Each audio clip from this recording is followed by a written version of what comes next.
안녕하세요. 축구팬 여러분. 오늘은 정말 안타깝고 걱정되는 소식을 전해드려야 할 것 같습니다. 한국 축구의 미래라 할 수 있는 우리 U22 대표팀이 베트남과 중국에 연달아 고전하는 모습을 보이며 비상등이 켜졌습니다. 아시아 최강이라 자부하던 우리 축구의 위상이 흔들리고 있는데요. 이 문제를 자세히 살펴봅시다. 중국의 0-1 패배, 베트남과는 10일 무승부. 충격적인 결과, 지난 23일 중국 장쑤성 옌청시에서 열린 중국 축구협회 초청 4개국 친선대회에서 우리 U22 대표팀이 중국에 0-1로 패배했습니다. 이것만으로도 충격적인데 앞서 1차전에서는 베트남과 10일 무승부를 기록했죠. 아시아에서 우리보다 축구 수준이 낮다고 평가받던 두 나라에게 연달아 승리하지 못한 겁니다. 어떻게 이런 일이? 많은 분들이 의아해하실 텐데요. 사실 이 결과는 예견된 것이나 다름없었습니다. 우리 U22 대표팀은 현재 정식 감독도 없이 대한축구협회 전임 지도자들이 임시로 이끌고 있는 상태입니다. 이창원, 조세권, 김대환 코치진이 급하게 팀을 꾸려 대회에 참가했는데 이런 준비 부족이 고스란히 경기력으로 드러난 것이죠. 중국전 경기 내용은 더 충격적이었다. 더 충격적인 건 경기 내용입니다. 중국전은 시종일관 중국의 공세 속에 진행됐어요. 경기 시작 1분 만에 위기를 맞았고 전반 내내 한국 선수들의 패스미스가 이어지며 자초한 위기의 연속이었습니다. 전반 38분이 되어서야 이현용의 헤더로 첫 유효 슈팅을 기록했다는 사실.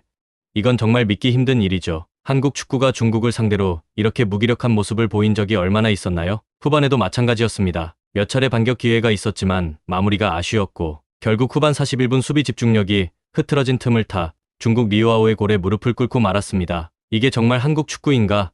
많은 축구팬들이 의구심을 품을 수밖에 없는 경기였습니다. 역대 중국과의 전적은 우위. 하지만 격차가 좁아지고 있다. 사실 해당 연령대에서 한국과 중국의 상대 전적은 19전 13승 3무 3패로 한국이 절대적 우위에 있었습니다. 그런데 최근 2년 사이에 벌써 2번이나 패배를 당했어요. 이전에는 2012년에 한 번 패한 것을 고려하면 중국의 패하는 주기가 점점 짧아지고 있다는 뜻입니다. 이건 결코 우연이 아닙니다. 중국은 축구 강국이 되기 위해 국가적 차원에서 엄청난 투자를 하고 있고 그 결실이 하나둘씩 맺히고 있는 거죠. 반면 우리는 어떤가요? 1년 가까이 정식 감독도 없이 임시방편으로 운영되고 있습니다. 임시감독은 심판 탓.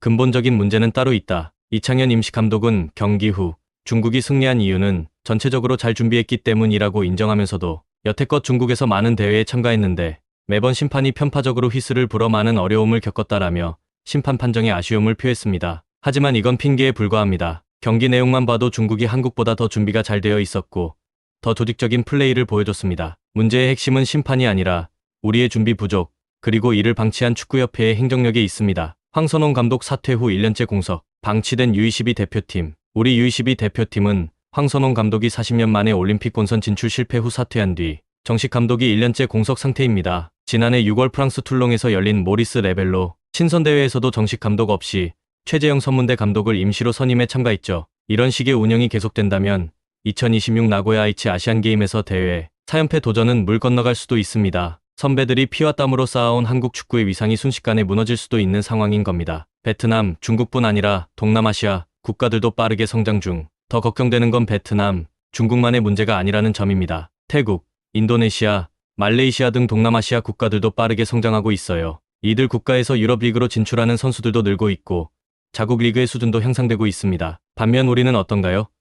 최근 몇 년간 U20 월드컵, 올림픽 등에서 좋은 성적을 거두지 못하고 있습니다. 이게 우연이 아닌 구조적인 문제에서 비롯된 결과라면 더 심각하게 받아들여야 합니다. 대책은 축구협회의 근본적인 변화가 필요하다. 이런 위기를 극복하기 위해선 무엇보다 대한축구협회의 근본적인 변화가 필요합니다. 당장 U22 대표팀의 정식 감독을 선임하는 것은 기본이고 더 나아가 체계적인 유소년 육성 시스템을 재정비해야 합니다. 또한 K리그와의 협력을 통해 유망주들에게 더 많은 출전 기회를 보장하고 해외 진출을 적극 장려하는 정책도 필요합니다. 그리고 무엇보다 전문성을 갖춘 행정가들이 축구협회를 이끌어야 합니다. 팬들이 바라는 것은 단 하나, 제대로 된 준비와 노력. 축구팬들이 바라는 건 단 하나입니다. 우리 선수들이 제대로 된 준비와 환경 속에서 자신들의 실력을 100% 발휘하는 모습이죠. 비록 지금은 어려운 시기를 겪고 있지만 이 위기를 기회로 삼아 한국 축구가 더 발전할 수 있는 계기가 되길 바랍니다. 여러분은 어떻게 생각하시나요?